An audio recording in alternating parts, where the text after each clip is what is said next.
Hello guys जय जगन्नाथ। तो आज हूँ कार्तिक पूर्णिमा और मिनी ब्लॉगर शेष दिन। तो आज बोईत बसाणी हम तो सकाल जल्दी उठ सारी चली बारिपटू गाधेपे। तो बारिपट जाए थंडा थंडा कुल पानी गाधे नेली।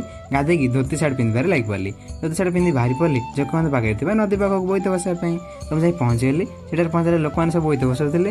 तापर माँ मिसी एपटे बोईत सब बंधाण करने। बोईत बंधे सारी आम नेलु बोईत बसाई। तो बोईत बसई आम बाहरी पड़ू श्री मुरलीधर मंदिर को। तो सेठी आसी पहुँचीगली। पहुँची सेठारे दीपड़ी लगे नेली। लगे चली श्री मुरलीधर को दर्शन करने।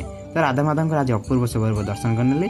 आ मारे पड़े सब शेष दिन होता समस्त संकीर्तन करे लगे पड़ते। आम पूजा आरंभ होगा। पुष्पांजलि दिगला। तो आम भोग लगे सारापर आम पुणी बाहरी गलु श्री कमलेश्वर बाबा मंदिर को। सेठी आसी पहुँचीगली। पहुँचाली भोग धरनी कमलेश्वर बाबा दर्शन करा। बाबा दर्शन कर दीपड़े लगे नेली। लगे प्रदक्षिण कर लग पाली।